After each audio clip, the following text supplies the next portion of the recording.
श्रीमद्भागवत महापुराण की, श्री सुखदेव जी महाराज की, श्री परीक्षित जी महाराज की, 84 कोस ब्रजमंडल धाम की, गिरिराज धरण की, श्याम सुंदर श्री यमुने महारानी की, सब संतन की, सब भक्तन की, सब विप्रन की, जय जय श्री राधे, जय जय श्री राधे, जय जय श्री राधे। नमः पार्वती पतये, हर हर महादेव। द्वारिकाधीश की परम मंगलमय परात प्रखलेश्वर, अकारण करुणा वरुणालय, भक्तवांछा कल्पतरु, तड़िद्वित विनिंदित पीतांबरधारी श्री बाल कृष्ण लाल की शब्दमयी वाणीमयी वांगमयी प्रतिमूर्ति हम आप सबके मध्य में विराजमान श्रीमद् भागवत महापुराण को बारंबार प्रणाम। मंच पर विराजमान समस्त विप्रवृंद, उपस्थित समस्त गंधर्वजन और आप सभी श्रोता भाई बंधु मातृशक्ति, सबको जय श्री कृष्ण, जय सिया राम, जय श्रीमन नारायण, जय जय श्री राधे। नमः पार्वती पतये, हर हर महादेव। हो हो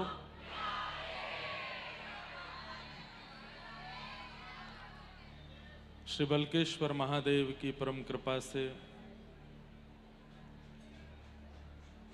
हम आप सब लोग परम मंगल में श्री व्रजमंडल की सीमा पर विराजमान आगरा में कथा का श्रवण लाभ प्राप्त कर रहे हैं। ये हमारा परम सौभाग्य है। आज कथा का 6ठम दिवस यहाँ प्रारंभ होने जा रहा है।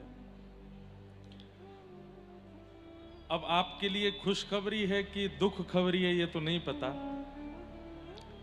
पर हमारा ऐसा भाव है कि कल की कथा भी इसी समय ही करेंगे। पहले सुबह करने का विचार था, लेकिन आगरा के कई ऐसे देव स्थान हैं जहां मैं दर्शन करने जाने वाला था लेकिन नहीं जा पाया।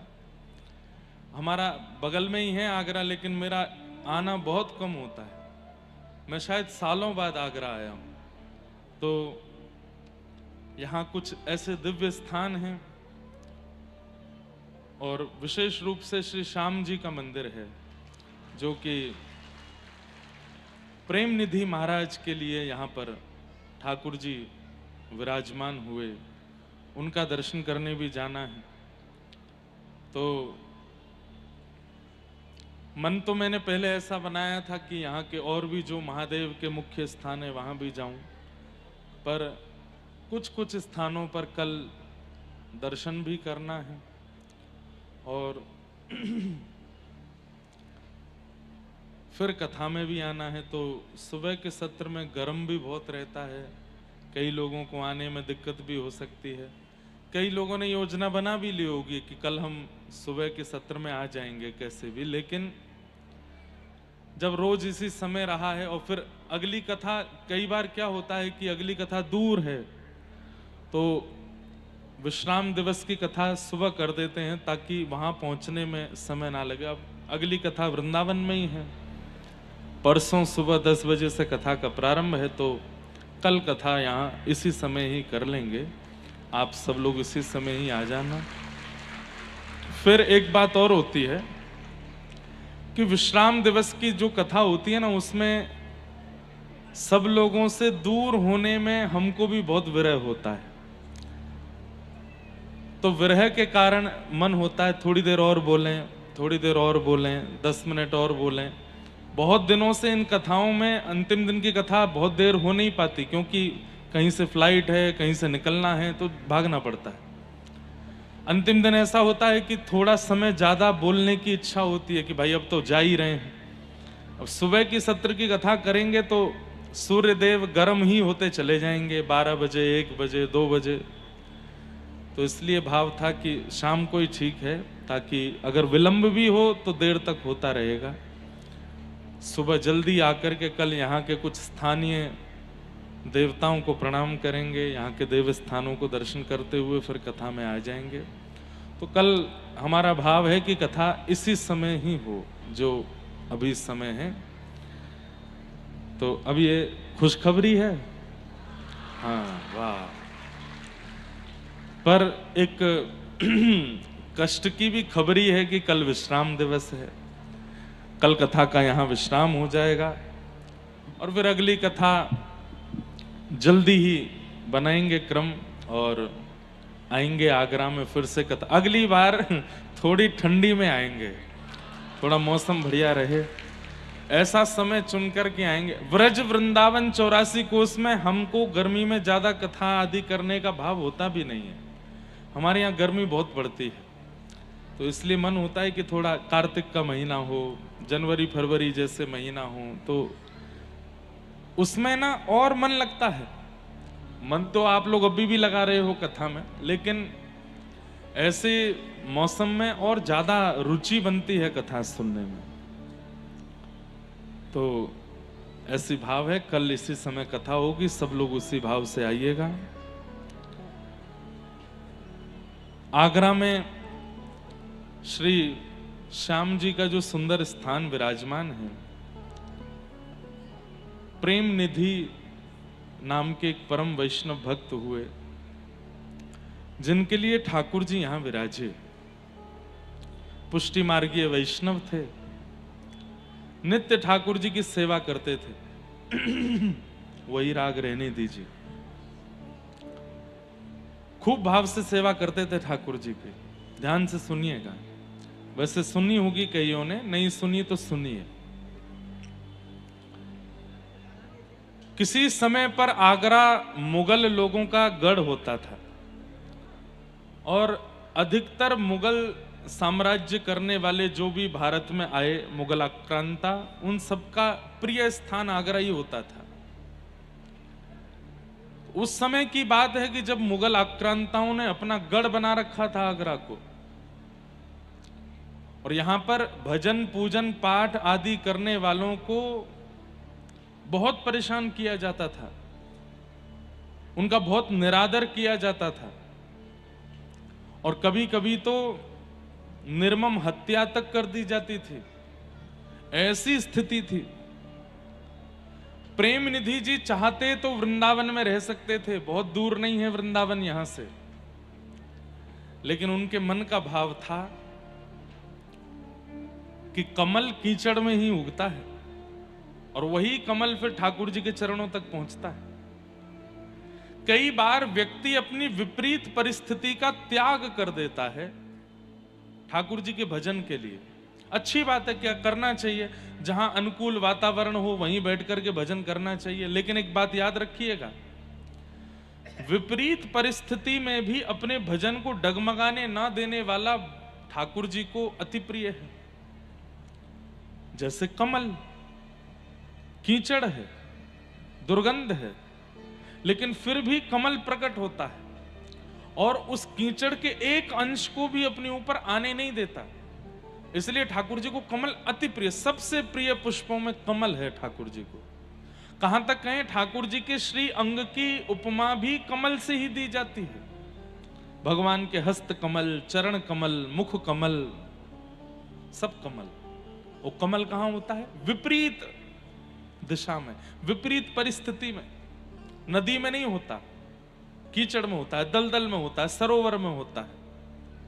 तो ऐसे ही जो भक्त देखते हैं कि हमारा परिवार विपरीत है, माहौल विपरीत है, यहां भजन नहीं कर पाएंगे, वृंदावन चलो, बरसाना चलो, गोवर्धन चलो, नंदगांव चलो, बद्रीनाथ चलो, हरिद्वार चलो, ऋषिकेश चलो, वो एक प्रकार से गुलाब के पुष्प बन जाते होंगे, मोगरा के पुष्प बन जाते होंगे, चंपा चमेली के पुष्प बन जाते होंगे, लेकिन जो विपरीत परिस्थिति का त्याग नहीं करता और वहां रह करके भी अपने भजन को डगमगाने नहीं देता, वो कमल बनता है। और ठाकुर जी उसको हृदय से लगाते हैं, ठाकुर जी उसको चरण में देते हैं।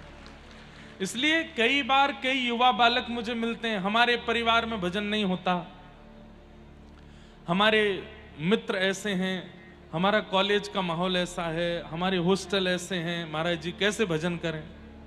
मैंने कहा विपरीतता में भजन करना तो सबसे श्रेष्ठ है। 10 लोगों में कथा करना, उन 10 लोगों का मन कथा में लगवा लेना कोई बड़ी बात नहीं। 10,000 के बीच में कथा करना और एक को भी बोलने ना देना और सबका मन कथा में लगवा के रखना बहुत बड़ी बात है।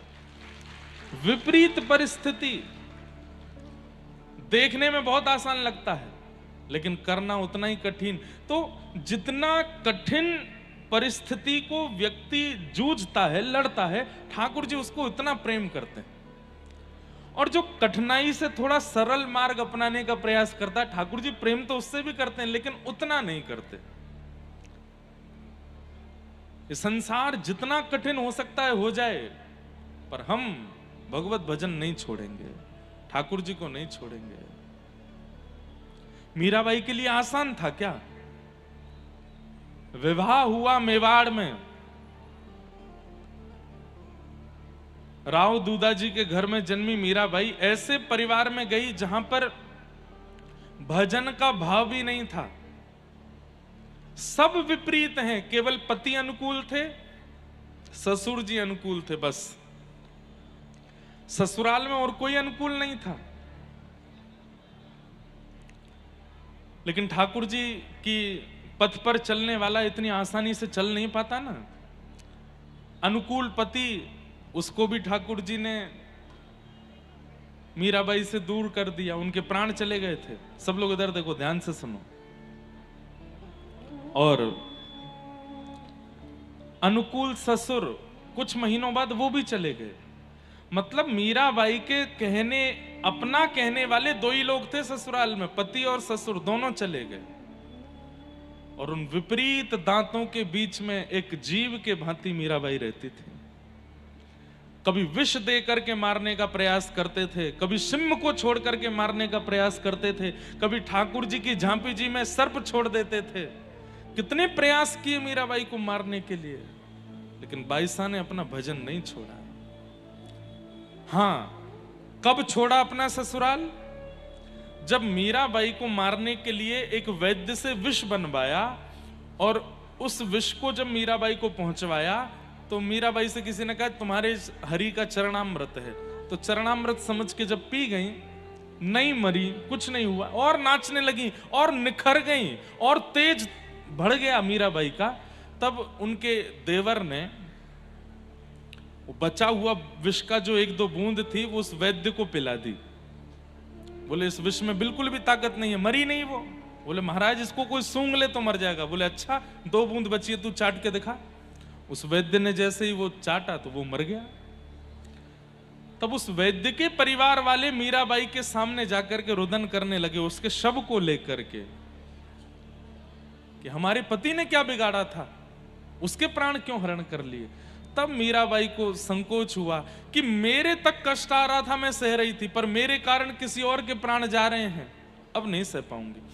तब रात भर मीराबाई ने कीर्तन किया और प्रभु की कृपा से वो वैद्य जीवित हो गया। लेकिन उसके बाद मीराबाई फिर नहीं रुकी अपने ससुराल।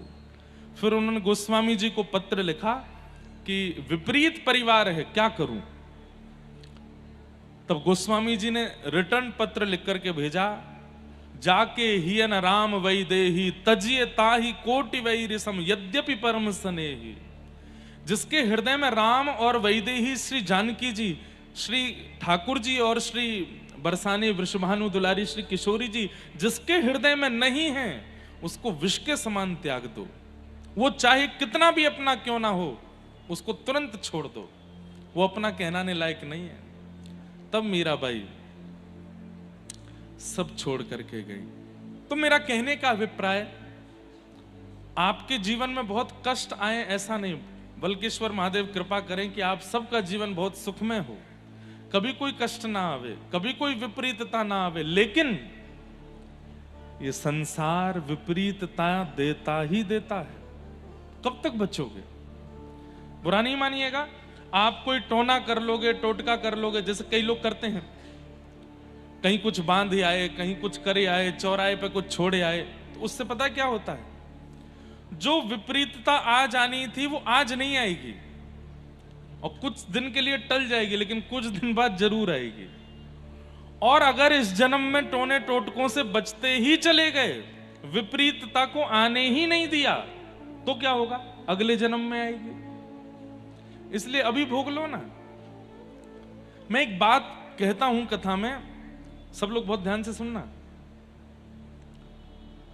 हमारे व्रजमंडल में, हमारे भारत में जितने भी श्रेष्ठ संत हैं, लगभग सबको शारीरिक कोई ना कोई रोग है। किन्हीं को हृदय का रोग है, किन्हीं को पेट का रोग है, किन्हीं को सांस का रोग है, किसी को कमर का रोग है। लगभग मैं तो सब संतों से मिलता हूं, श्रेष्ठ संत लगभग कोई ना कोई उनको रोग लगा रहता है। तब मैं मन में सोचता हूं कि इनका भोजन शुद्ध, इनका रहना खाना शुद्ध, इनका वातावरण शुद्ध, इनके नियम शुद्ध, सब कुछ इतना शुद्ध होने के बाद भी शारीरिक पीड़ा क्यों है? और वहीं मुर्गा की नार मरोड़ के खाने वाले, उल्टा सीधा पानी पीने वाले, उल्टे सीधे काम करने, उनको कुछ नहीं होता, वो बिल्कुल स्वस्थ बैठे हैं। क्यों? हमारे कर्म बंधन जो है ना, वो एक जन्म का, पूर्व जन्म का, पूर्व से पूर्व जन्म का, हमने कुछ गलत किया है, वो हम भोग रहे हैं। इतना इस जीवन में हम भोग लेंगे, उसके बाद जो बच जाएगा वो उसको भोगने के लिए दोबारा आना पड़ेगा। लेकिन जैसे ही हम नाम जप करना शुरू कर देते हैं, ठाकुर जी की शरणागति प्रारंभ कर देते हैं, नित्य भगवत स्मरण करना प्रारंभ कर देते हैं, तो ठाकुर जी मन में विचार करते हैं, अब इसको दोबारा जन्म ना लेना पड़े, इसी जन्म में ही सब खत्म हो जाए। पूर्व का भी जितना है, इस जन्म का भी जितना है, सब कटा करके मुक्त करो। प्रसंग आता है माधवदास जी का, जगन्नाथपुरी के परम भक्त श्री माधवदास जी। एक बार उनको पेट का अतिसार रोग हो गया, ऐसा रोग हो गया कि बिस्तर पर ही मलमूत्र आदि का त्याग करने लगे। तो क्या देखते हैं कि महाप्रभु जगन्नाथ जी एक बालक का रूप धारण करके आए और उनकी सेवा करने लगे। तो माधवदास जी ने हाथ पकड़ के कहा कि नाथ, आप मेरी सेवा क्यों कर रहे हो? तब भगवान कहते हैं, जब भक्त मेरी सेवा कर सकते हैं तो मैं भक्तों की नहीं कर सकता? चुपचाप लेटे रहो, मुझे करने दो। तो माधवदास जी कहते हैं, आप परमात्मा हो, आप साक्षात जगन्नाथ हो, आप यदि चाह लो तो मेरा रोग ठीक कर सकते हो। रोग ठीक नहीं कर रहे हो, सेवा कर रहे हो, ऐसा क्यों? मेरे पेट का दर्द ठीक कर दीजिए ना, मुझे जो रोग हुआ है वो ठीक कर दीजिए, हाथ घुमा दीजिए मेरे सिर के ऊपर। ये रोज रोज मेरी सेवा करने क्यों आते हो? तब ठाकुर जी क्या कहते हैं, माधवदास, यदि तेरे कर्म में जो लिखा है उस रोग को मैंने अभी ठीक कर दिया, तो जो बचा हुआ कष्ट है उसको भोगने के लिए तुझे दोबारा जन्म लेना पड़ेगा। इसलिए तू अभी इसको भोग ले। ये जो कष्ट आ रहा है, इसको, ये जो पीड़ा आ रही है, इसको स्वीकार करके नष्ट कर दे। कहीं ये बच गई, कहीं ये शेष रह गई, तो इसके लिए दोबारा आना पड़ेगा। लेकिन फिर ऐसा कहते हैं कि महाप्रभु जगन्नाथ जी से सहा नहीं गया और 15 दिन का कष्ट और था माधवदास जी का। अगले दिन माधवदास जी स्वस्थ हो गए। माधवदास जी बोले, शायद भगवान ने मेरी बात सुन ली, मेरी पीड़ा दूर कर दी। लेकिन पीड़ा दूर नहीं की, ठाकुर जी ने अपने ऊपर ले ली। और आज भी महाप्रभु जगन्नाथ जी 15 दिन के लिए बीमार पड़ते हैं। वो माधवदास जी का रोग अपने ऊपर लिया ठाकुर जी ने। अब तब तो लिया था, अब तो ठाकुर जी सुख देने के लिए, सबको थोड़ा आनंद देने के लिए और बस अपनी व्यापकता स्थापित करने के लिए हर बार 15 दिन के लिए बीमार हो जाते हैं। हम जब कथा करने जा रहे हैं 27, 28, 29, 30 जगन्नाथपुरी में, उसके बाद 3 दिन और दर्शन होंगे जगन्नाथ जी के, फिर 15 दिन के लिए जगन्नाथ जी अनोसर हो जाते हैं। और ऐसा कहते हैं कि जहां कहीं भी जगन्नाथ जी का स्वरूप है, आपके घर में कोई चित्र है, जगन्नाथ जी हैं, 15 दिन उनका भी दर्शन नहीं करना चाहिए, उनको भी कहीं पर विराजमान करके पौढ़ा देना चाहिए। हमारी कथा के जो मुख्य श्रोता जगन्नाथ जी हैं, ये हैं महाप्रभु जगन्नाथ। ये भी 15 दिन, इनको भी हम एक सुंदर झांपी जी है उसमें विराजमान करके रखते हैं। जहां कहीं भी जगन्नाथ जी का स्वरूप है, 15 दिन उनको ढक करके रखना चाहिए, सुंदर एक आसन पर सुला देना चाहिए। और हो सके तो घर में नित्य, जैसे महाप्रभु जी की वहां रोज औषधि बनाई जाती है, वैसे औषधि बना करके सेवा करनी चाहिए। अनेक अनेक भाव हैं उसके पीछे, वो सब हम जगन्नाथपुरी में सुनाएंगे कि क्यों 15 दिन के लिए बीमार होते, कहां जाते हैं जगन्नाथ जी, क्या करते हैं। पर कहने का अभिप्राय कि हमारे जीवन में जो विपत्ति आती है ना, वो विपत्ति भोग लेनी चाहिए, चाहे वो शारीरिक हो, चाहे वो मानसिक हो, चाहे वो बौद्धिक हो। आजकल लोग कहते हैं बहुत डिप्रेशन होता है बच्चों को, एंजाइटी होती है, परेशानी होती है, बहुत दुखी हो जाते हैं, बहुत डिप्रेशन में चले जाते हैं। उसके लिए भजन कीजिए, पर वो जो परिस्थिति जीवन में आई है उसको, उससे भागिए मत, उससे लड़िए, उससे जूझिए। कहीं उससे भागोगे और उसको नष्ट करने का प्रयास करोगे तो वो आज नहीं तो कल, कल नहीं तो 10 साल बाद फिर से आएगी। इससे उससे जूझिए। तो विपरीतता का त्याग नहीं करना चाहिए, बल्कि विपरीतता में और संभाल करके भजन के बल के साथ और आगे बढ़ना चाहिए। श्री प्रेम निधि जी महाराज ने आगरा का त्याग नहीं किया, जबकि यहां चारों तरफ विपरीतता है। वे चाहते तो वृंदावन जाके सेवा कर सकते थे अपने ठाकुर जी की, लेकिन उनके मन में भाव था कि ठाकुर जी को कमल प्रिय है और कमल कीचड़ में ही उगता है, मैं यहीं रह के करूंगा। कैसे भजन करते थे?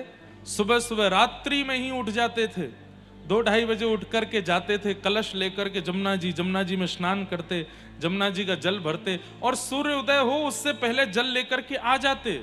क्योंकि म्लेच्छ लोग जब उठ जाते थे तब शिखाधारी, सूत्रधारी, तिलकधारी, धोतीधारियों को देख नहीं पाते थे, उनको मारने लगते थे, उनको तंग करते थे, परेशान करते थे। तो इसलिए सुबह हो मुझे कोई छुए उससे पहले आकर के ठाकुर जी की सेवा में निमग्न हो जाते थे। एक दिन की बात, बहुत वर्षा हुई रात को, प्रेम निधि जी उठ गए और बाहर देखने लगे, अब जाऊं, इतनी वर्षा हो रही है, कैसे जाऊं। अब वर्षा में दलदल हो गया, तब कंक्रीट के रोड तो होते नहीं थे, कच्चे रोड होते थे, उन सब में दलदल बन जाता था। सोचने लगे क्या करूं, तो मन में सोचे कि सुबह होगी, ये सब म्लेच्छ लोग परेशान करेंगे, निकल पड़ता हूं। आप जैसे ही कलश लेकर के निकले, इधर देखो, यहां देखो, यहां देखो, यहां देखो, विपरीतताओं से बचो। ये जो विपरीतताएं इधर उधर से आती हैं, इन सब से निकल के कथा सुनो। बारिश हो रही थी, कीचड़ दलदल हो रहा था, और ऐसे में और भी कई सारे डर होते हैं कि बारिश के बाद कभी सांप, कातर, बिच्छू आदि ये सब निकल आते हैं, और फिर रोड भी दिखता नहीं है अच्छे से। उस समय पर लाइट होती नहीं थी, मशाल होती थी, मशाल भी कैसे लेके जाएं, इतनी वर्षा हो रही है। तभी आपने क्या देखा कि जिस रास्ते से आप जाते थे, सामने आगे ही एक ज्यादा बड़ा नहीं और ज्यादा छोटा भी नहीं, सामान्य स्थिति का एक बालक जैसा, और वो मशाल लेकर के खड़ा है। उसका मुख नहीं दिख रहा है, पर वो मशाल लेके खड़ा है। आप पहले तो घबराए, कौन है, लेकिन फिर भी आप सोचे मुझे तो ठाकुर जी के लिए जल लेके आना है, सेवा में देरी नहीं होनी चाहिए। आप तुरंत कलश लेकर के चले, वो मशाल वाला बालक भी आगे आगे चलने लगा। आप सोचते गए, हे ठाकुर जी रक्षा करना, पता नहीं कौन है, कोई म्लेच्छ ना हो, बस मैं तो जमुना जी पहुंच जाऊं, जल भरूं और तुरंत लौट के आऊं।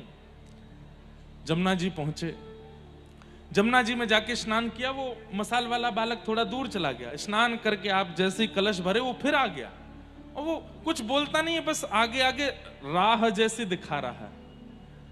और दिखाता हुआ वो फिर वहां से अंतर ध्यान हो गया, आप अपने निवास पर कुटिया पे पहुंच गए, आपने अपने पैर वैर धोए, बोले भैया आज तो ठाकुर जी ने बड़ी कृपा करी, पता नहीं कहां से कोई सज्जन आ गया, मशाल लेकर के पूरे रास्ता दिखा के लाया हूं मुझको, बड़ी कृपा, जय जय, बड़ी कृपा।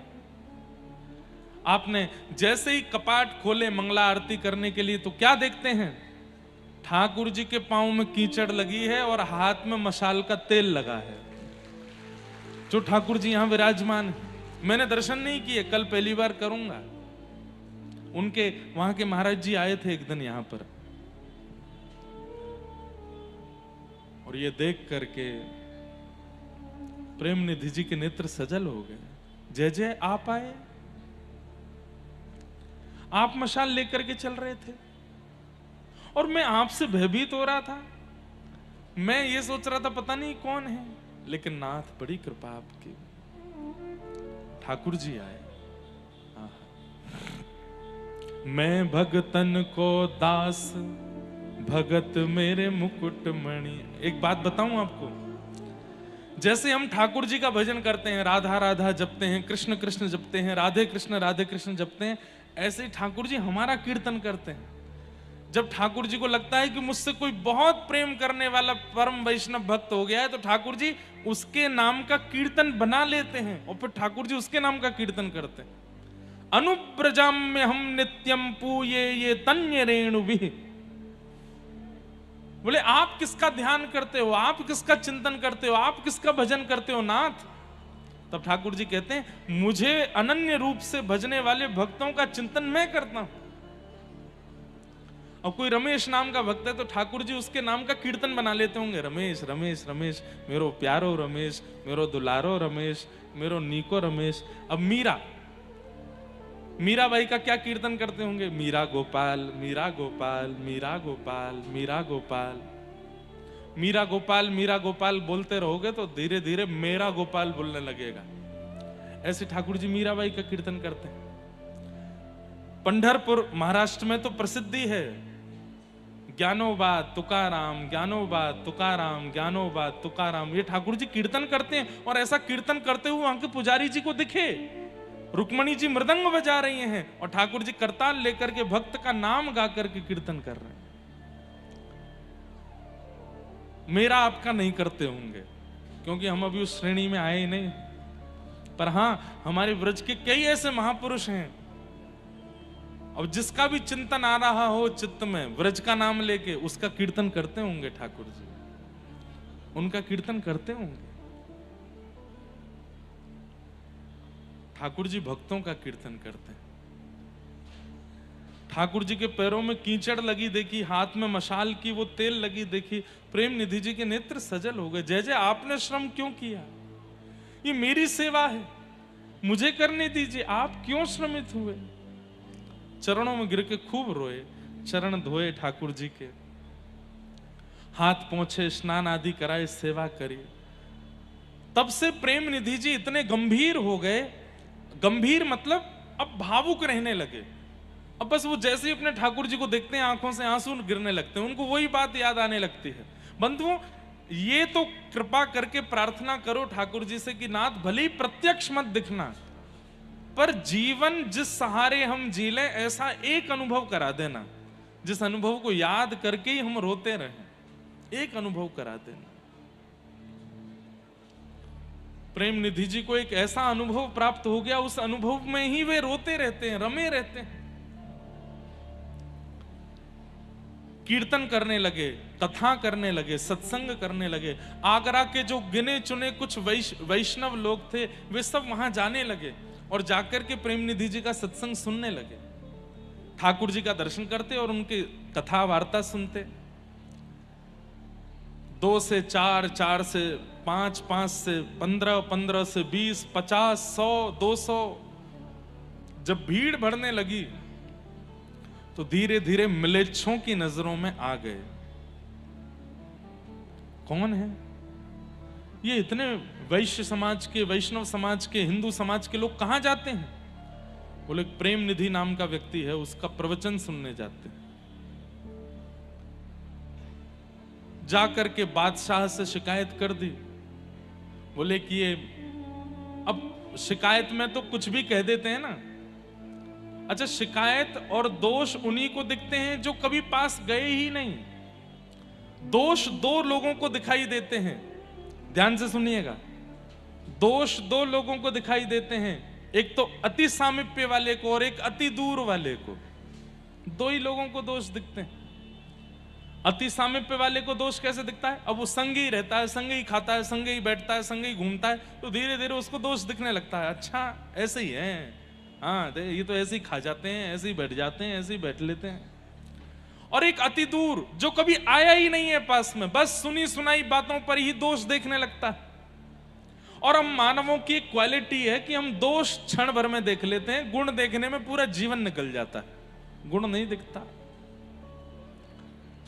बादशाह के पास जाकर के दोष बताने लगे, अरे वहां तो ऐसा होता है, उस सत्संग में तो हम लोगों की विपरीत बातें बताई जाती हैं, हम लोगों से दुश्मनी कैसे हो ये सब सिखाया जाता है, आदि आदि बना बढ़ा चढ़ा करके बना करके बातें बोल दी। बादशाह ने आज्ञा दे दी, पकड़ करके लाओ। प्रेम निधि जी अपने ठाकुर जी की जल झारी भर करके, और जल झारी जी पधराने वाले थे, इतने में ही सैनिक आ गए और सैनिकों ने आकर के हाथ पकड़ा। तो प्रेम निधि जी बोले मैं चल रहा हूं, भाई झारी जी पधराने दो ठाकुर जी की। झारी जी भी नहीं रखने दी, ऐसे ही लेकर के गए। बहुत रोए, बोले कि अरे मेरे जय जय को प्यास लगेगी, कहां पिएंगे, नेक मुझ जल तो पधरान दो, तुम जहां कहोगे मैं चलवे को तैयार हूं, नेक जल तो रखन दो। लेकिन उन्होंने जल भी नहीं रखने दिया। बादशाह के सामने गए, बादशाह ने कहा इनका जो करना है बाद में देखेंगे, अभी इनको तय खाने में डालो। तय खाने में डाल दिया। उसी रात्रि को ही रो रहे थे, बोले मेरे जय जय को प्यास लगी होगी, जल झारी नहीं पधरा पायो। वैष्णव जो होता है ना, जैसे एक मां को अपने बालक की चिंता रहती है, प्रियतम को अपनी प्रियतमा की चिंता रहती है, ऐसी वैष्णव को पूरे दिन अपने ठाकुर जी की चिंता लगी रहती है। वो कथा में भी आते हैं ना, तो ये सोचते हैं कथा अभी 7:30-8 बजे तक कथा में रहेंगे, फिर जय जय के काजे जाके प्रसादी बनानी है, 8:30-9 बजे तक शयन कराना है। आज शयन, अब गर्मी बहुत हो गई है, कूलर नहीं एसी होना चाहिए, जय जय की सेवा में कछु ऐसा पहुंचना चाहिए, चंदन घिस करके छाती पे लगाऊंगो, ऐसे वस्त्र पहनाऊंगा, ये सब चिंता बनी रहती है।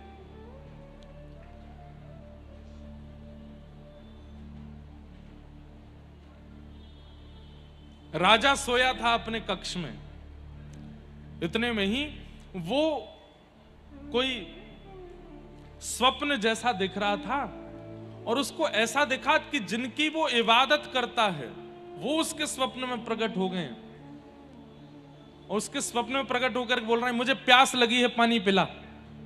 तो राजा ने कहा पास में जग रखा है, उसमें पानी भरा है, पी लीजिए। तो ठाकुर जी ने एक लात मारी, और लात मारी सपने में लेकिन गिरा असली में, और जब गिरा तो घबरा गया, क्या हुआ? बोले अरे दुष्ट, जब तुझे प्यास लगती है तो तू भी अपने सेवकों को कहता है, वे लाकर के तुझे पानी पिलाते हैं। एक सामान्य से प्रांत का राजा होकर के भी तू अपने सेवकों के हाथ से पानी पीता है। मैं तीनों लोगों का स्वामी, अपने हाथ से पानी कैसे पीऊं? सेवक आकर के पिलाएगा तब पीऊंगा मैं। और ये कलिकाल है, यहां मैं स्वयं कुछ नहीं करता, अपने सेवकों के अधीन रहता हूं। वो खिलाएंगे तो खाऊंगा, वो पिलाएंगे तो पीऊंगा, वो पहनाएंगे तो पहनूंगा, वो सुलाएंगे तो सोऊंगा, वो जगा देंगे तो जगा रहूंगा महीनों तक। ये कलयुग में मैं पूर्ण अधीनता प्रकट करता हूं अपने वैष्णवों के प्रति। जिसको तूने बंद किया है वो मेरा सेवक है, अभी छोड़ उसको। राजा दौड़ा दौड़ा गया घबराते हुए, जा करके ताला खोला, प्रेम निधि जी के चरणों में गिर गया, बोले मुझे क्षमा कर दो, अपराध हो गया, आप जाइए, आपके ठाकुर जी प्यासे हैं, उनको जल पिलाओ, और मुझे कुछ आज्ञा देके जाइए, मैं क्या करूं, कोई सेवा बता दीजिए। प्रेम निधि जी ने कहा आगरा क्षेत्र में जितने भी वैष्णव रहते हैं उनको भक्ति करने में कभी दिक्कत ना हो, बस इसका ध्यान रखना।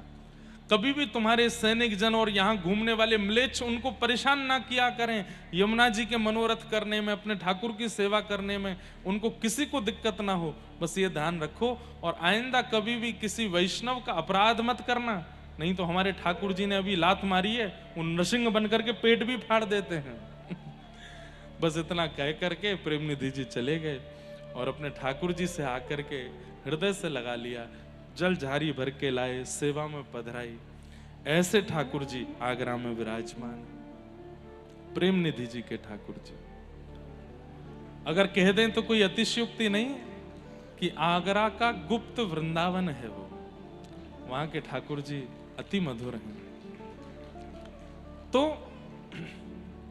मीराबाई का एक बहुत सुंदर पद है, हे थारी चाकरी में चूक कोनी, राखू मारा सावरिया, राखू मारा सावरिया, चाकर राखो जी, गिरधारी माने चाकर राखो जी, हे गिरधारी माने चाकर राखो जी, हाँ बनवारी माने चाकर राखो जी। गाओ भाव से, ओ थारी नौकरी में चूक कोनी, राखू मारा सावरिया, राखू मारा सावरिया, चाकर राखो जी, गिरधारी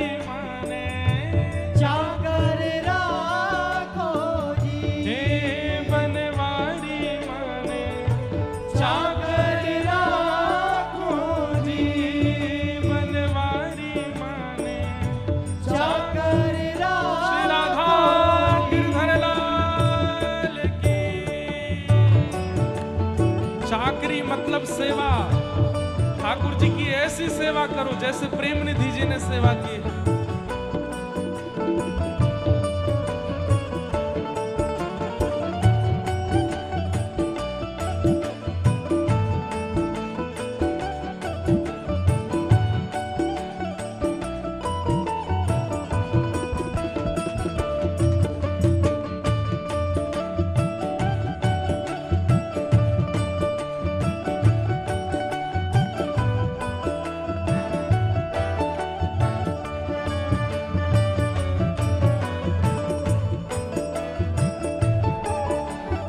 मीराबाई क्या कहती है, ओ चाकर रहसू बाग लगासू, नित उठ दर्शन पासू, चाकर रहसू बाग लगासू, नित उठ दर्शन पासू, हाँ चाकर रहसू बाग लगासू, नित उठ दर्शन पासू, चाकर रहसू बाग लगासू, नित उठ दर्शन पासू, हे वृंदावन री कुंज गलिन में हरि लीला गासू, वृंदावन री कुंज गलिन में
मुकुट पीतांबर सोहे गल में जंती माला। मोर मुकुट पीतांबर सोहे गल में जंती माला। अरे वृंदावन में धेनु चरावे मोहन मुरली वाला।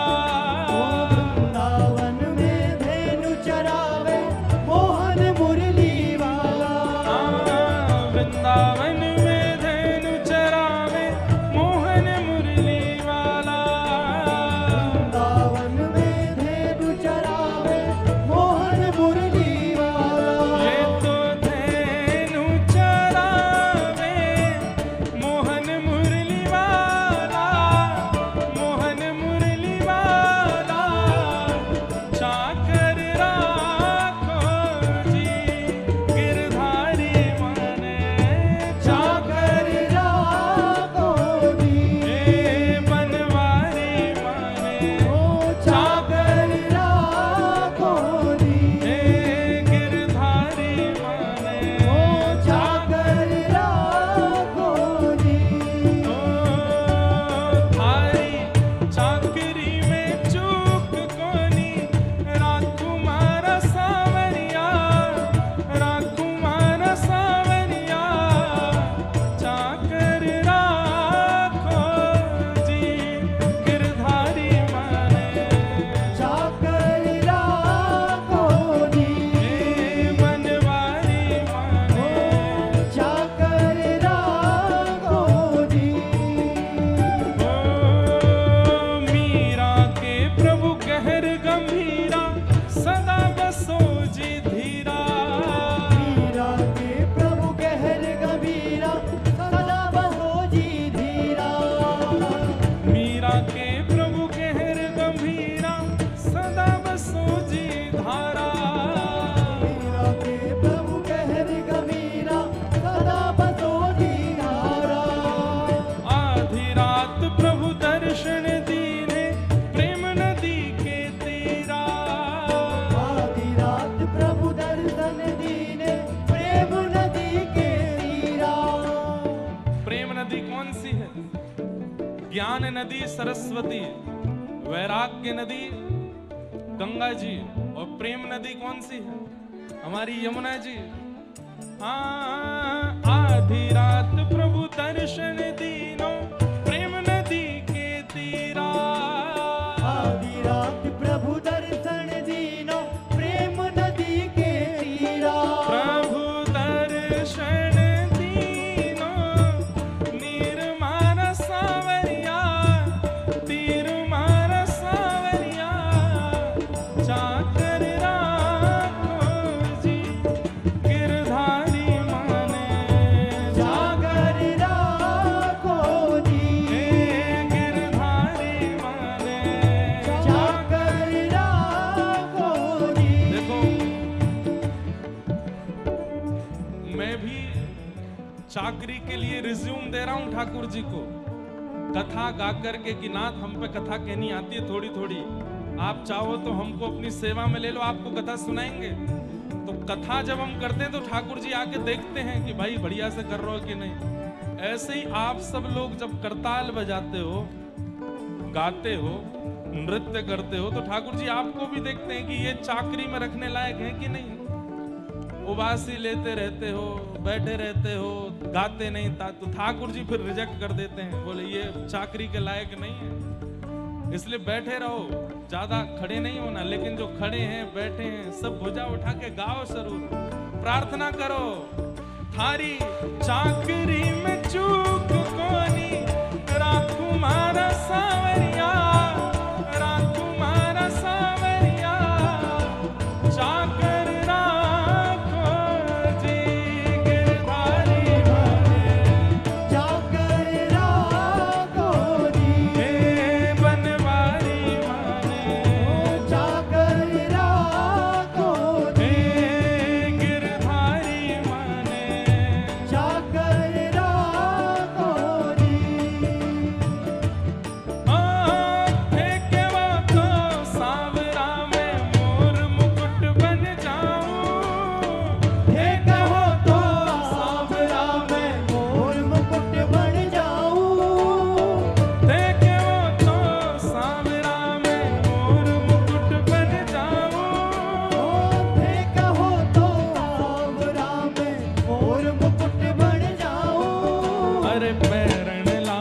सावरो जे पैरण लागे सावरो जे ओ मैं तो मस्तक से लग जाऊं रे मैं तो मस्तक मैं तो मस्तक से लग जाऊं रे मैं तो हे मोहन हे गिरधर हे मोहन आओ तो सही गिरधर आओ तो सही माधव रे मंदिर में मीराबाई खड़ी मोहन आओ तो सही गिरधर आओ तो सही माधव रे मंदिर में मीराबाई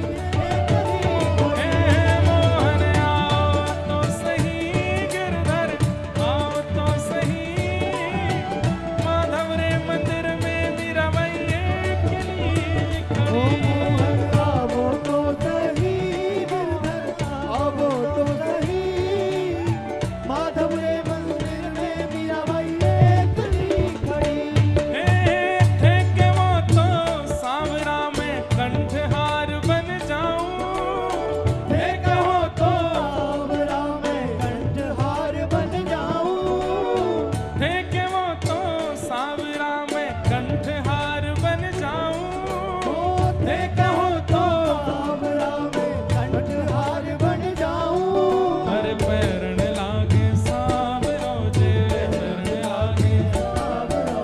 पैरण लागे सांवरो जे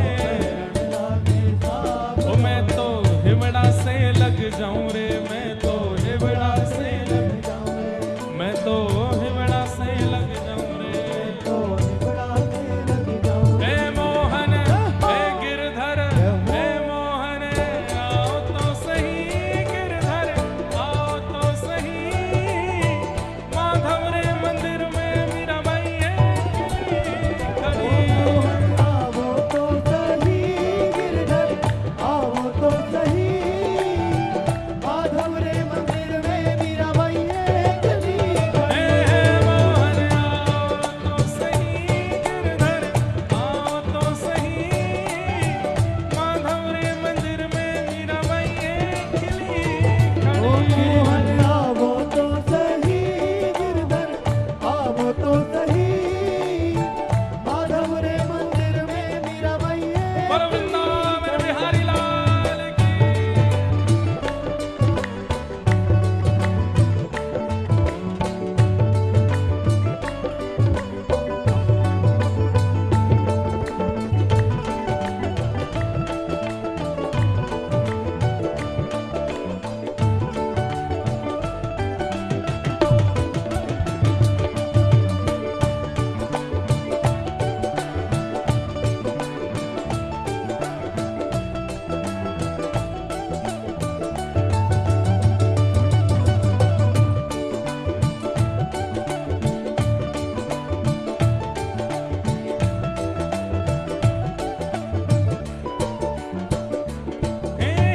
थे के वो तो सांवरा में जल यमुना बन जाऊं हे कहो तो सांवरा में जल यमुना बन जाऊं थे के वो तो सांवरा में जल यमुना बन जाऊं हे कहो तो सांवरा में जल यमुना बन जाऊं अरे नावण लागे सांवरो जे नावण लागे सांवरो अरे नावण लागे सांवरो जे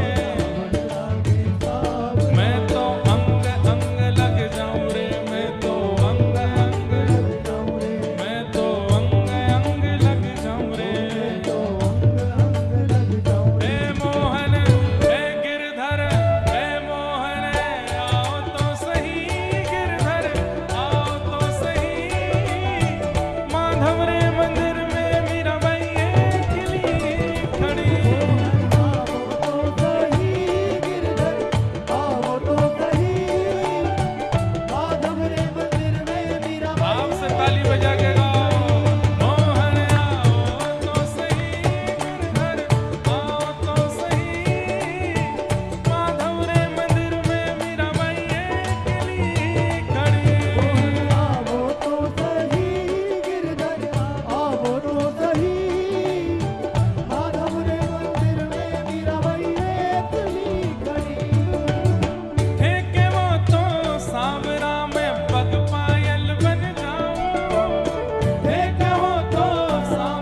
अरे नाचण लागे सावरो जे, नाचण लागे नाचण लागे सावरो जे।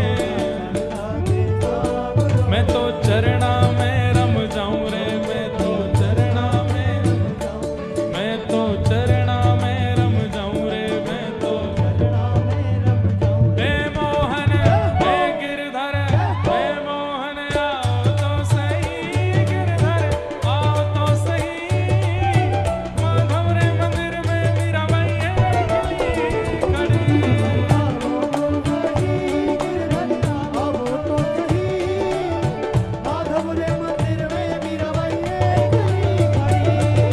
आओ तो सही गिरधर आओ तो सही, माधव रे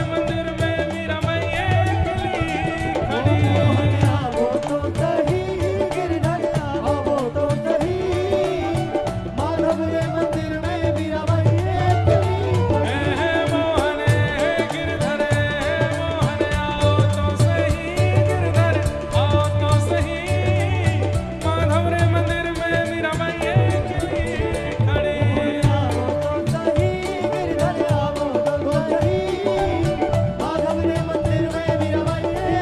खड़ी। मैं गिरधर की गिरधर मेरो, मैं गिरधर की गिरधर मेरो, मैं गिरधर की गिरधर मेरो, मैं गिरधर की गिरधर मेरो, मैं गिरधर की गिरधर मेरो, मैं गिरधर की गिरधर मेरो, मैं गिरधर की गिरधर मेरो, मैं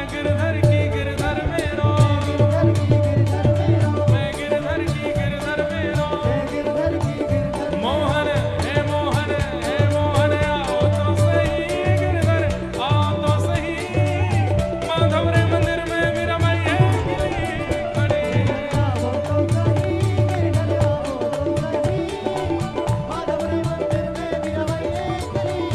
हे मोहन आओ तो सही, गिरधर आओ तो सही। माधव रे मंदिर में मीरा बाई खड़ी।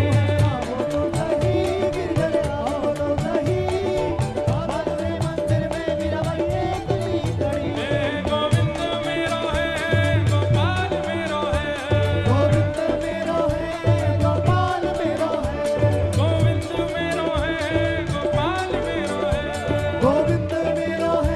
गोपाल मेरो है। ओ राधा रमण बिहारी नंदलाल मेरो है, राधा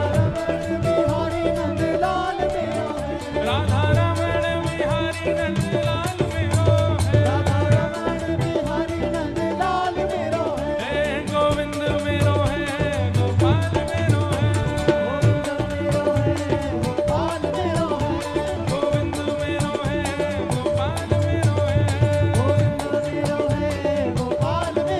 हे गोविंद मेरो है गोपाल मेरो है। जय जय श्री राम, जय जय श्री राम, जय जय श्री राम।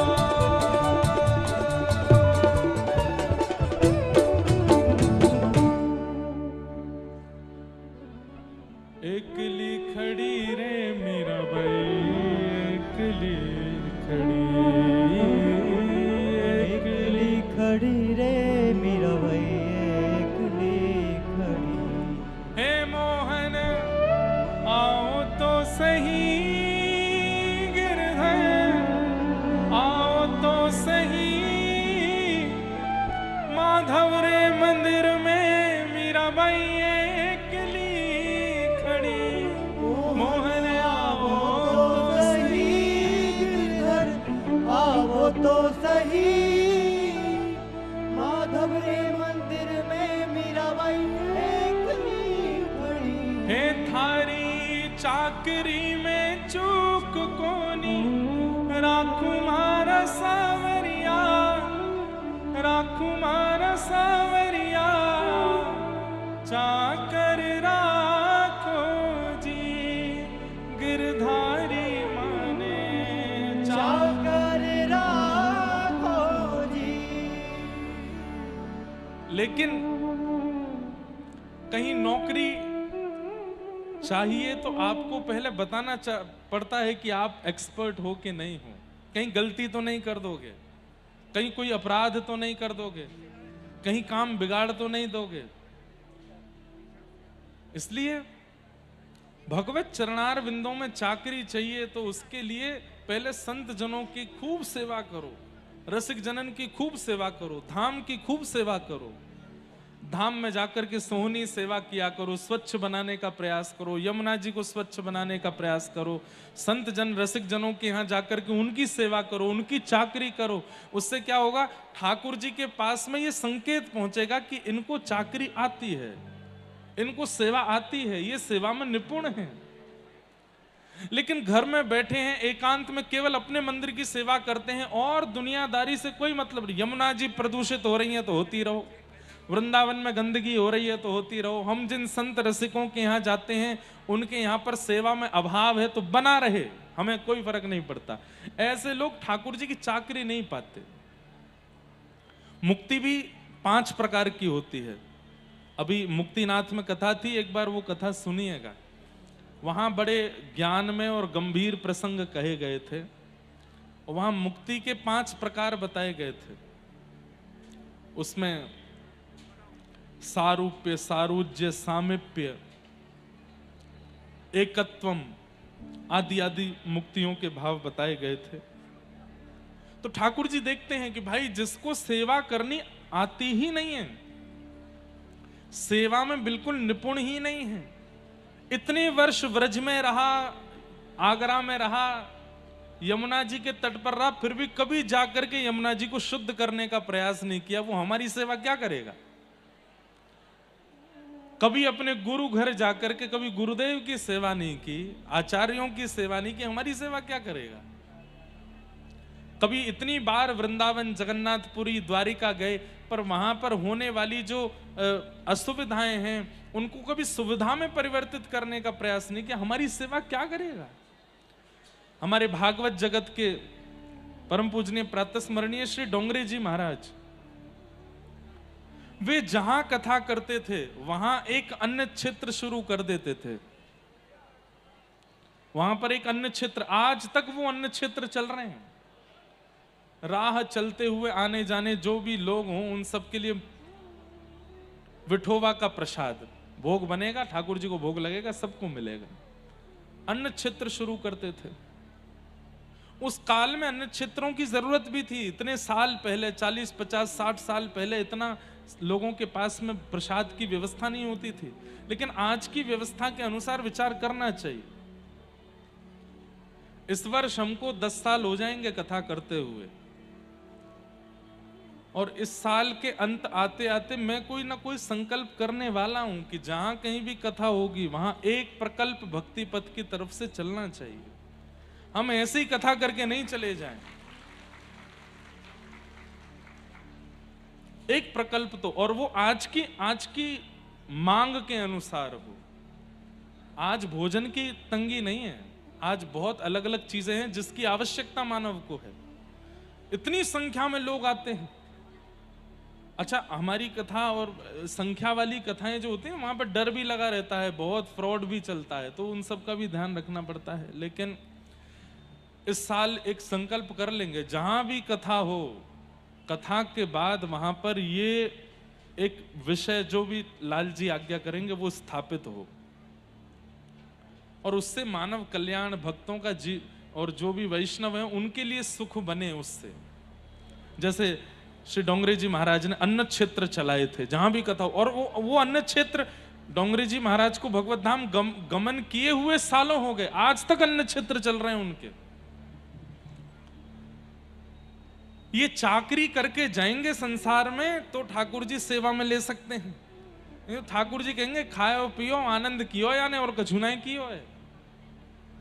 कहा करेगो यहाँ पे आके कि भी हमको परेशान करेगो, आज बेड़ी खवाओ, कचौड़ी खिलाओ, जलेबी खिलाओ, मालपुआ खवाओ। हमको एक दिन आगरा में किसी ने खिलाया रबड़ी समोसा। रबड़ी समोसा ही था ना, समोसा की आकृति में रबड़ी थी।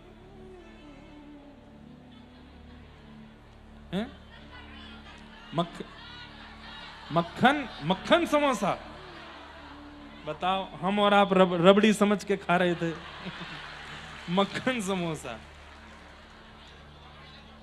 मलाई समोसा, जो भी था।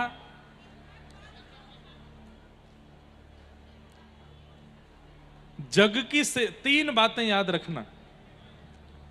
जग की सेवा खोज अपनी प्रीत हरि से कीजिए, जिंदगी का राज है यह जानकर जी लीजिए। जग की सेवा करो। अच्छा, सेवा करने के बाद बहुत बड़ी बात मैं आप सबको बताने वाला हूं, वो ये कि सेवा करके ढिंडोरा मत पीटा करो। हम तो इतना करते हैं, इतना तो हमने, महाराज जी इतना शेयर निकाल रखा है अपने व्यापार में से ठाकुर जी का, तो बता क्यों रहे हो?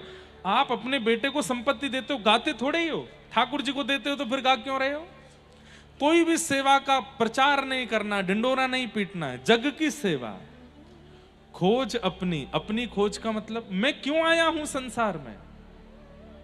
ये केवल घर बनाने के लिए, धन कमाने के लिए, फैक्ट्री चलाने के लिए, बच्चों को पाल पोस के बड़ा करने, यही करने आया हूं तो संसार यही कर रहा है, मैं भी इसीलिए ही आया हूं? नहीं, कुछ तो उम्मीद है उनको मुझसे और वो मुझे करना है। खोजिए क्यों आए हो आप संसार में। और वो कैसे पता चलेगा? सत्संगों से ही पता चलता है। पता लगता है कि मेरा आगमन क्यों हुआ, मुझे क्यों भेजा गया है इस दुनिया में।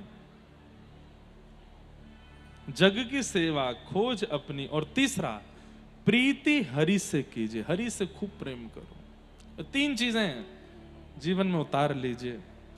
खूब चाकरी करो। ऐसे श्याम जी को बारंबार प्रणाम। प्रेम निधि जी की पावन भक्ति स्थली है आगरा, उनको भी प्रणाम। नख पे धार लियो गिरिराज नाम, गिरधारी पायो है। ठाकुर जी सब ब्रजवासियों को लेकर के गोवर्धन गए। गोवर्धन में जाकर के 56 भोग लगाए। 56 भोग लगा करके गिरिराज जी की परिक्रमा करी। और जैसे ही ठाकुर जी प्रकट भये, 4 भुजा वाले गोवर्धन नाथ प्रकट है गए। लाओ ब्रजवासियों भोग, लाओ ब्रजवासियों भोग। 2 भुजा से ठाकुर जी नीचे अर्चक पुजारी बन के खड़े हैं और 4 भुजा से भगवान बन करके गिरिराज पर्वत के ऊपर बैठे हैं। एक जैसी कदकाठी है, एक जैसा मुख है, एक जैसे गाल हैं, एक जैसे आंखें, एक जैसे होठ हैं। बस इनको श्रृंगारने विशेष है और अर्चक कन्हैया को श्रृंगारने कम है, बस और कोई अंतर नहीं है। जैसे ही 4 भुजा वाले ठाकुर जी प्रकट भये तो मधुमंगल श्रीदामा तो कहने लगे, ओ लाला देख, 2 नकली भुजा ने लगा के ऊपर आए गए हो। ठाकुर जी बोले, मैं तो यहां ठाड़ा हूं नीचे। हैं लाला तू संखड़ो है? बोले हाँ जी। ऊपर कहां से आएगो? अरे वो जय जय हैं, गोवर्धन नाथ हैं, गिरिराज जी। मैंने कही ना कि गिरिराज जी की शरण में चलो, प्रकट है जाएंगे, वही प्रकट भये। अब तो सब लंबी लंबी दंडोत करें, गिरिराज महाराज की जय। अरे लाला तेने सांची कही। वह इंद्र की पूजा करते करते हमारी पूरी पीढ़ी निकल गई, लेकिन आज तक दर्शन ना दिए वाने। और ये देख गिरिराज बाबा एक बार में ही प्रसन्न है कि दर्शन दे रहे हैं। ठाकुर जी बोले, अब आ गए हैं, इनको प्रणाम करो, सब लोग वंदन करो। और सबसे प्रथम पूजा करने के लिए ठाकुर जी ऊपर गए हैं, गिरिराज जी पर। आहा, संग में यशोदा मैया, नंद बाबा लेकर के लाला को गए हैं। और श्री ठाकुर जी गिरिराज जी की पूजा कर रहे हैं। दूर खड़ी भाई किशोरी जी लीला देख रही हैं। और लीला कैसी है कि ठाकुर जी गए हैं, गिरिराज जी ठाकुर जी को देख के मुस्कुरा रहे हैं, ठाकुर जी गिरिराज जी को देख के मुस्कुरा रहे हैं। एक ही है दोनों। जाकर के ठाकुर जी ने लंबी दंडोत करी है, जय हो गिरिराज बाबा की जय हो। और वहां गिरिराज बाबा आशीर्वाद दे रहे हैं, खुश रहे लाला, सदा प्रसन्न रहे, ऐसा ही आनंद करो कर। यशोदा मैया जो जो सामग्री बना करके लाई हैं, ठाकुर जी अपने हाथ में लेकर के गिरिराज बाबा को पवा रहे हैं। और गिरिराज बाबा नेक पामे और नेक पाए करके अपनो बच्चों भयो फिर ठाकुर जी को पवा रहे हैं। दूर खड़ी खड़ी किशोरी जी देख करके कह रही हैं, वाह, आप ही सेवक, आप ही पुजारी, आप ही देवता, दोनों रूप में खुद ही प्रकट है गए। मधुमंगल बोला, लाला जी गिरिराज बाबा देखने में तेरे जैसे ही लग रहा हो बिल्कुल। कहा बात है, ये जुड़वा कैसे है गए?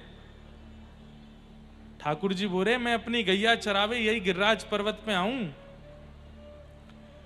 तो मेरी गैया जब चरे कहा है ना, तो गिरिराज बाबा उनको दूध पी ले और वही गैया को दूध रात में मैं पीऊं, तो एक ही गैया को दूध पी मैं, हमारो चेहरा एक जैसा है।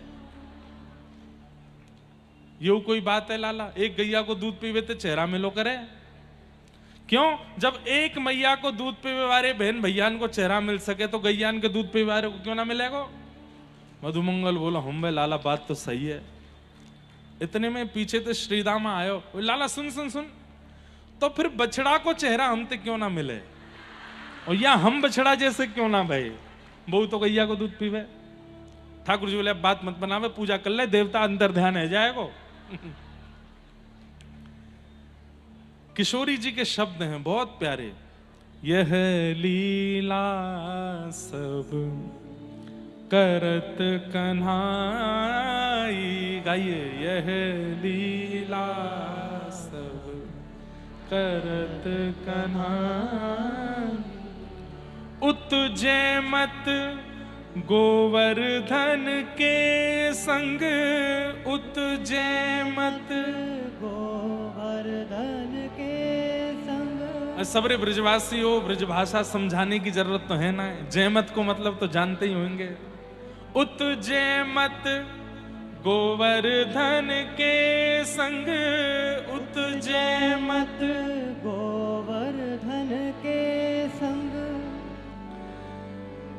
इत राधा सो प्रीत लगाई, इत राधा सो प्रीत लगाई, इत गोपिन सो कहत जिमाओ, इत गोपिन सो कहत जिमाओ, उत आपुन जेमत मन लाई, उत आपुन जेमत मन लाई, यह लीला सब करत कन्हाई, यह लीला सब करत कन्हाई, आगे धरे छहों रस व्यंजन,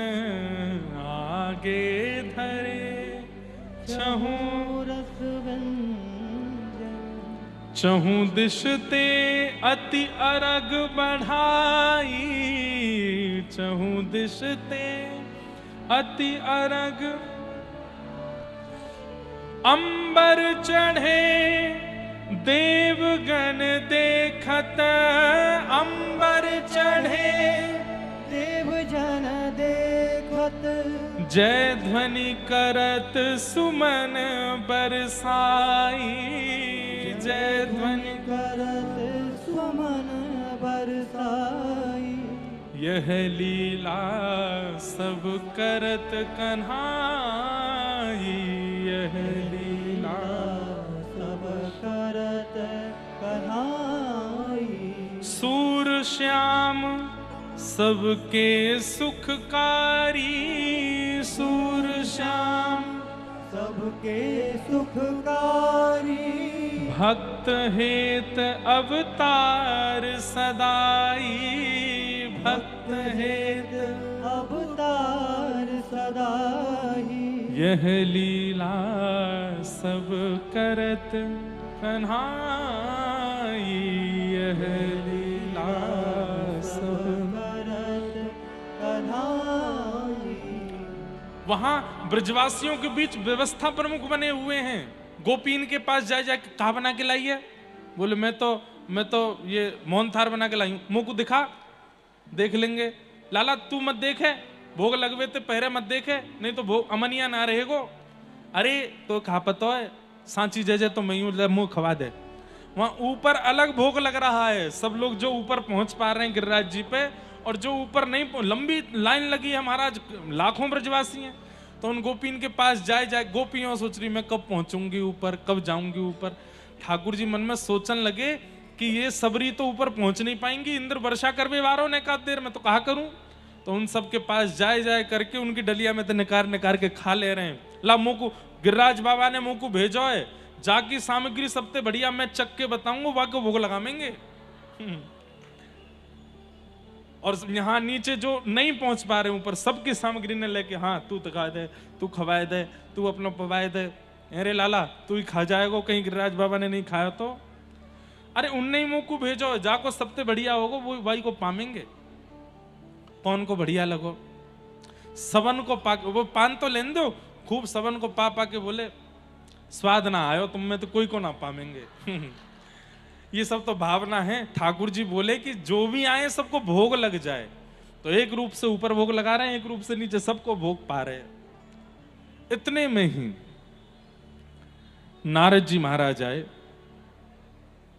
और एक सामग्री, दो चार सामग्री चुपचाप वहां से लेकर के सीधे इंद्र के पास पहुंचे। इंद्र ने कही, अरे जय हो हरिदास वर्य श्री नारद जी महाराज आए हैं, आज्ञा। बोले लो मोहन थार खाओ। इंद्र ने मोहन थार खाई, बहुत जोर की है, कहां ते लाए? बोले लो पेड़ा खाओ, बहुत बढ़िया, कहां ते लाए? लो अंगूरी पेठा खाओ। अरे कहां ते लाए हो महाराज? ना काय को आगरा नहीं बोलो, अब तो सबरे ब्रजवासी हो। हाँ ब्रज ते लाए हैं यूं कहो। नारद जी महाराज बोले वो क्या है, तुम्हारी पूजा बंद हो गई है ना, अब ब्रजवासी सब गिरिराज पूजवे लगे हैं, तो वहीं 56 भोग सजे तो तुम्हारे काज लेके आयो। इंद्र ने की क्या कही, मेरी पूजा बंद कर दी उन्होंने।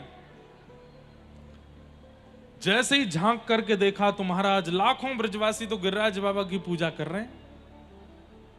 क्रोध में भर गया, तुरंत मेघमालाओं को आज्ञा कर दी, जाओ ब्रजमंडल पर शाम्बर तक वर्षा करो, जो प्रलय के समय बारिश होती है उसको जाकर के ब्रजमंडल पर करो, ये ब्रजवासी बचने ना पाए, इनको पता चले कि अपने देवता की पूजा त्यागने से क्या फल मिलता है।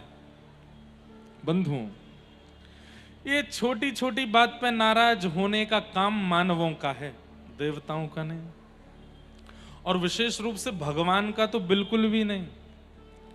आपने रात में दिया नहीं जलाया तो भगवान नाराज हो गए होंगे ना, आपने सुबह दिया नहीं जलाया तो भगवान नाराज हो जाते ना। अरे हम तो कह रहे हैं आपने भोग नहीं लगाया तो भी नाराज नहीं होते, वो उन पर इतना समय नहीं है। और जो बात बात पे नाराज होता है, बात बात में मुंह फुला के बैठ जाए, गुस्सा में आकर के दंड देना, रिवेंज लेने की प्रयास करे, वो परमात्मा नहीं है।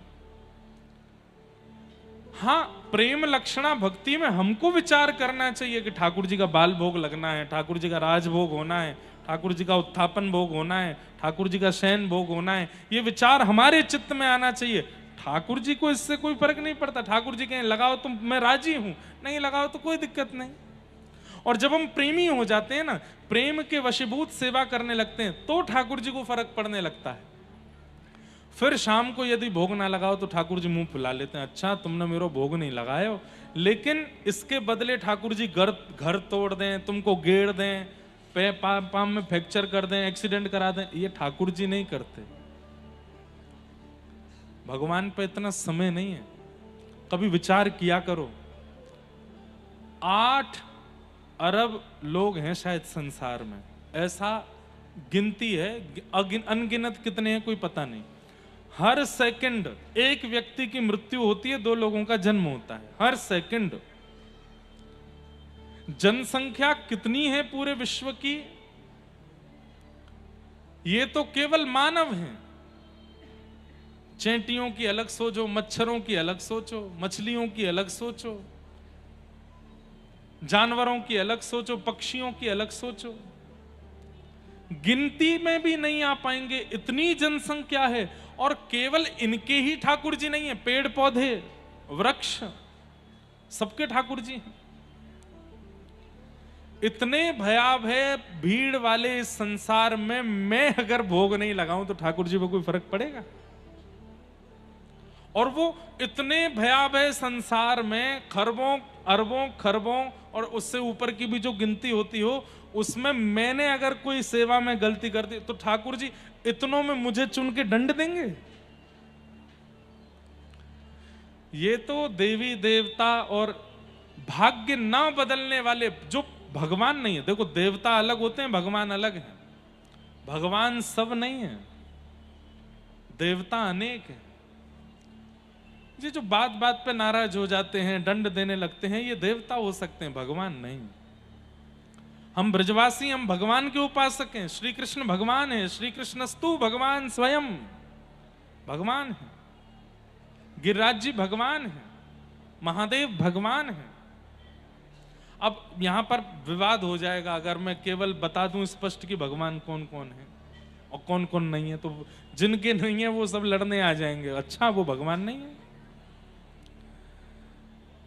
इसलिए ठीक है, आपको जहां प्रणाम करने का अवसर मिले किया करो।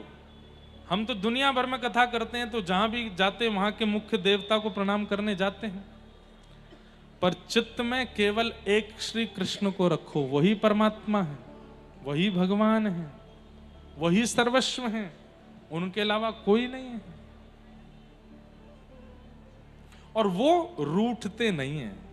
हां, एक चीज से रूठते हैं बस, वैष्णव अपराध, भक्त अपराध, ये उनको प्रिय नहीं है। बाकी सेवा में आदि आदि इन सब में कोई गड़बड़ी हो जाए तो उससे वो रूठे नहीं बैठे रहते हैं। इसलिए भगवान को पूजो।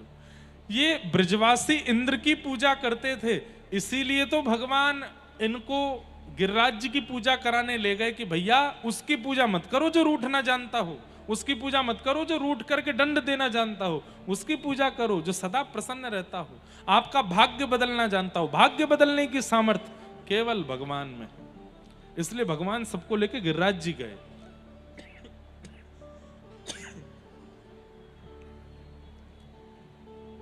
तो इंद्र ने काले काले बादलों को भेज दिया, गड़गड़ करके बादल गरजने लगे, मेघमालाएं आ गईं, मूसलाधार बारिश जैसे ही प्रारंभ हुई, सूंड के, हाथी के सूंड के समान बूंद गिरने लगी आकाश से। ब्रजवासी घबरा गए, हम तो पहले ही मना कर रहे, इंद्र की पूजा बंद मत करो, नाराज है जाएगो, हमारी कोई ने नहीं मानी, या लाला की बात सुन के आए गए। ठाकुर जी बोले भैया अविश्वास मत करो, जिनकी शरण में आए उन पे भरोसा करो, वो तुम्हारी रक्षा करेंगे। कहाँ रक्षा होगी हमारी, अब तो डूब जाएगो, पूरा ब्रजमंडल डूब जाएगो, सब नाश हैगो हमारो। ठाकुर जी बोले अविश्वास भक्ति में बहुत बड़ी बाधा है। ध्यान से सुनिएगा, भक्ति का सर्वनाश हो जाता है अविश्वास से। अविश्वास कैसे होता है? जीवन में जैसी विपरीत परिस्थिति आती है तो हमको ठाकुर जी की कृपा पर संशय होने लगता है। जैसे अब पुत्र को कोई चोट लग गई, पुत्र को कोई बीमारी हो गई, भगवान से विश्वास उठ गया, एकमात्र तो पुत्र है हमारा, उसको भी बीमार कर दिया, उसके साथ भी ऐसा कर रहे हैं, मुझको आप पे भरोसा नहीं है। नहीं, ऐसा नहीं करना है। ठाकुर जी पर अविश्वास मत करो। ऐसे ऐसे चरित्र आते हैं भागवत जी में, भक्तमाल जी में, जहां पर अपनों को दूर तक कर देते हैं ठाकुर जी, लेकिन फिर भी विश्वास डगमगाता नहीं है। महाराष्ट्र के एक भक्त हुए, चोखा मेला, वो मट्टी गूंदते थे, मट्टी से फिर बर्तन बनाते थे। उनकी पत्नी जल भरने के लिए जा रही थी तो अपने 1.25 साल के बालक को उनके पास छोड़ गई और कहा कि इसका ध्यान रखना, मैं आती हूं। थोड़ी देर में वो कीर्तन करने लगे, कीर्तन करते करते खड़े होकर के कीर्तन करने लगे, मट्टी गूंद रहे हैं और कीर्तन कर रहे हैं। अब वो 1.25 साल का बालक चलना जानता नहीं, घुटमुन घुटमुन चलते चलते मिट्टी में आ गया और अपने ही पिता के पैरों के नीचे आ गया। कहते हैं कि आप कीर्तन में इतने निमग्न थे कि आपको पता ही नहीं चला कि आपका बेटा आपके पैरों के नीचे है, और उसके प्राण चले गए। पत्नी जब आई तो आकर के उसने देखा मेरा बेटा कहाँ है। वो तो कीर्तन कर रहे थे चोखा मेला, और कीर्तन जब करते थे इतने तत्पर होके करते थे कि कौन आ गया कौन चला गया पता नहीं चलता था। पत्नी ने चारों ओर ढूंढा, नहीं मिले तो चिल्लाने लगी, चीखने लगी, लेकिन उनका तो कीर्तन ही बंद नहीं हुआ। तब उन्हीं को धक्का दिया, बोले हमारा बेटा कहाँ है? बोले मुझे क्या पता कहाँ है, मैं तो कीर्तन कर रहा था। तब देखा तो मट्टी के अंदर धस चुका था, प्राण निकल गए उसके। पत्नी ने कहा धिक्कार है आपके कीर्तन को, अरे अपने ही पुत्र के प्राण ले लिए, इतना ध्यान नहीं रख सकते थे कि क्या करना, अपने पुत्र पर चढ़ गए।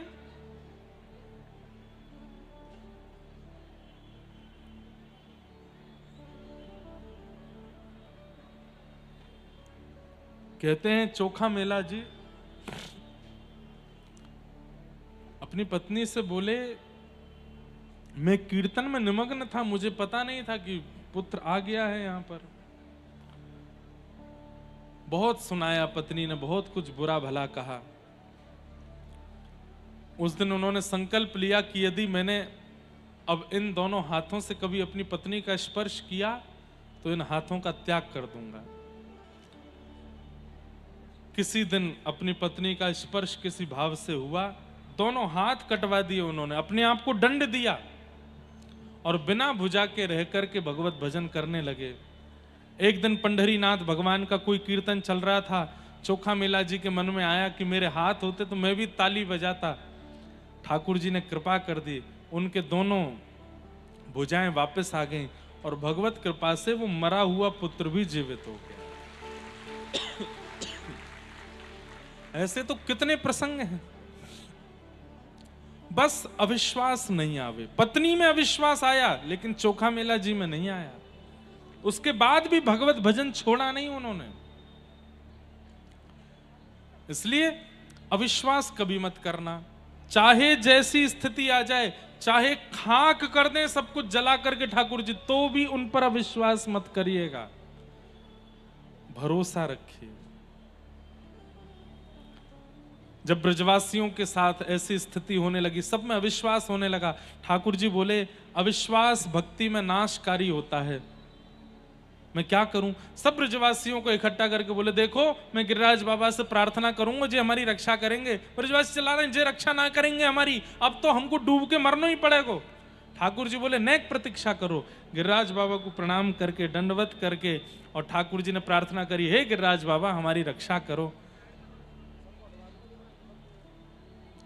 गिरधर तुमरी शरण, गिरिवर तुमरी शरण, गिरधर तुमरी शरण, गिरधर तुमरी शरण, गिरिराज धरण प्रभु तुमरी शरण, गिरिराज धरण प्रभु तुमरी शरण। रखो लाज हमारी गोवर्धन, रखो लाज हमारी गोवर्धन, रखो लाज हमारी गोवर्धन, रखो लाज हमारी गोवर्धन। गिरिराज धरण प्रभु तुमरी शरण, गिरिराज धरण प्रभु तुमरी शरण। सब ब्रजवासी प्रणाम कर रहे थे, इतने में ही भगवान ने अपनी दोनों भुजाओं से श्री गिरिराज जी को अधर किया।